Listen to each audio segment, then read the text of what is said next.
আজ মণিপুরে যাচ্ছেন রাহুল গান্ধী। ইতিমধ্যেই কিছুক্ষণ আগে শেষ পাওয়া খবর পর্যন্ত শিলচর থেকে মণিপুরের উদ্দেশ্যে রওনা দিয়েছেন রাহুল গান্ধী। মণিপুরে রাহুল গান্ধী যাওয়ার আগেই অবশ্য রাতভর গোষ্ঠী সংঘর্ষে উত্তপ্ত হয় মণিপুর এবং এক গোষ্ঠী অন্য গোষ্ঠীর উপর হামলা চালায় বলে এখনো পর্যন্ত মণিপুর প্রশাসন সূত্রের খবর। ইতিমধ্যেই অসম রাইফেলসের এবং অসম রাইফেলস জঙ্গিদের ধরার জন্য চিরুনি তল্লাশি চালিয়েছে। কি খবর রয়েছে মণিপুর নিয়ে সরাসরি চলে যাব আমাদের প্রতিনিধি বিপ্লব চন্দ্রের কাছে। বিপ্লব দা, তুমি শুনতে পাচ্ছ? হ্যাঁ, শুনতে পাচ্ছি নীল। বিপ্লব দা, রাহুল গান্ধী কি শেষ পর্যন্ত মণিপুর পৌঁছাতে পেরেছে? এখনো পর্যন্ত কি খবর রয়েছে, পুরো আপডেট যদি আমাদের জানাও। দেখো, মণিপুরে রাহুল গান্ধী পৌঁছানোর কথা সকালে, কিন্তু সেক্ষেত্রে যে হিংসার ঘটনা বা যে কারণে উত্তপ্ত হয়েছে সে কারণে কিন্তু পুলিশের নিরাপত্তা ব্যবস্থা একটু জোরদার করা হয়েছে এবং সেক্ষেত্রে কিছু জায়গাতেও কিন্তু সতর্কতামূলক অবলম্বন করেছে সেখানে মণিপুর পুলিশ প্রশাসন। বিশেষ করে রাহুল গান্ধীর মতো এই একজন হেভিওয়েট নেতৃত্ব এই সফরে আসার আগে যে অশান্তি, যে নিজেদের মধ্যে যে অশান্তি শুরু হয়েছে মণিপুরে বা জাতিগত সংঘর্ষের যে একটা খবর যে রয়েছে, তার কারণে কিন্তু এত বড় ঝুঁকি নিতে চাইছে না পুলিশ প্রশাসন। বিশেষ করে এই রাহুল গান্ধীর এই সফর, কারণ লোকসভা নির্বাচন শেষ হবার পর রাহুল গান্ধী কিন্তু এই প্রথমবার কিন্তু উত্তর পূর্বে সফর করেছেন এবং এই সফর কিন্তু রাহুল গান্ধীর কাছে অনেকটাই তাৎপর্যপূর্ণ এবং এই তাৎপর্যপূর্ণ হওয়ার কারণেও কিন্তু অনেকটা দিক রাজনৈতিক দিক থেকেও কিন্তু একটা গুরুত্বপূর্ণ বিষয় হয়ে উঠবে। কারণ এই রাহুল গান্ধীর সফর থেকে কি আসবে, কারণ এই গত কয়েক মাসে বা যেটা দেখা গিয়েছে যে এই মণিপুরে অশান্তির জেরে কিন্তু প্রায় 1700 পরিবার একটা জায়গা থেকে বিচ্ছিন্ন হয়ে অন্য একটা জায়গাতে তারা বসতি স্থাপন করেছে এবং সেখানে সেই যে উদ্বাস্তুর মতো যারা বসবাস করছে তাদের সাথেও কিন্তু রাহুল গান্ধী যাবে।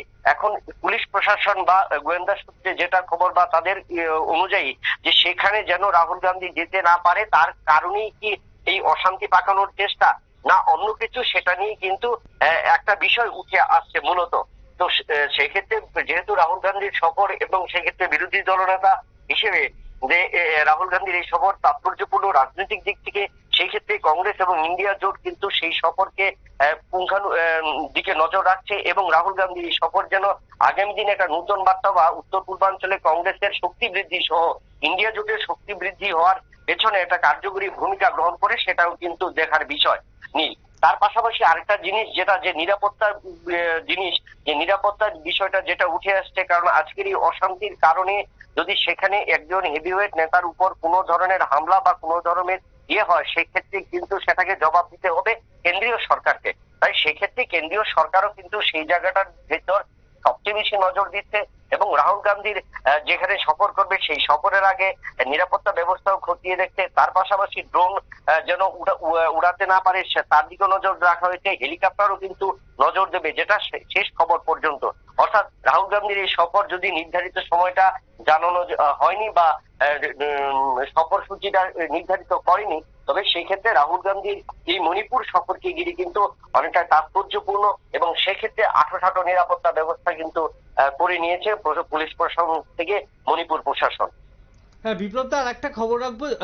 আরেকটা কথা হচ্ছে, গতকাল রাত থেকে কিভাবে অশান্তি ছড়ায় এবং কোথায় কোথায় অশান্তি ছড়ায় তার কি কোনো ডিটেলস পাওয়া গিয়েছে? দেখো, সেই ক্ষেত্রে অশান্তি ছড়ানোর এই যে ঘটনা যেটা যেটা উঠে এসেছে, অর্থাৎ বিশেষ করে জাতিগত হিংসার জর্জরিত এই মণিপুর এবং সেখানে কিন্তু যে জঙ্গিরা সেখানে কিন্তু একটা অধ্যুষিত এলাকা কুকি জঙ্গিদের, কারণ এই কুকি জঙ্গিদের এই অধ্যুষিত এলাকাগুলিতেই কিন্তু মণিপুরের অশান্তির সূত্রপাত এটা শুরু হয়েছিল এবং সেই সূত্রপাতটাই কিন্তু আবারও কিন্তু মাথা চাড়া দিয়ে উঠলো এবং সেখানে যেটা খবর যে সেখানে বিভিন্ন ক্ষেত্রে বোমাও নিক্ষেপ করা হয়েছে বা ব্যবহার করা হয়েছে এবং সেই জায়গাগুলিতে মণিপুরের জিরিবামের এই দফায় দফায় যে হিংসা, এই জিরিবাম, কারণ এই জিরিবামকে নিয়ে কিন্তু বিগত কয়েক মাস ধরে এই অশান্তি মণিপুর এবং তাকে ঘিরে কিন্তু মণিপুরকে ঘিরে উত্তর পূর্বাঞ্চল সহ সতর্কতা এবং তার পাশাপাশি যে সেখানে যে গোয়েন্দা রয়েছে বা গোয়েন্দা নয়, তোমার যে সশস্ত্র বাহিনী রয়েছে বা যারা আতঙ্কবাদী রয়েছে তাদের দিকেও কিন্তু উত্তর পূর্বাঞ্চলের প্রত্যেকটি রাজ্য কিন্তু চিন্তিত রয়েছে। কারণ এই মণিপুরের হিংসার আগুন যেন বা অন্যভাবে কোনোভাবেই যেন অন্য রাজ্যগুলিতে না পৌঁছায়, তার জন্য কিন্তু সতর্কতা জারি করা হয়েছে।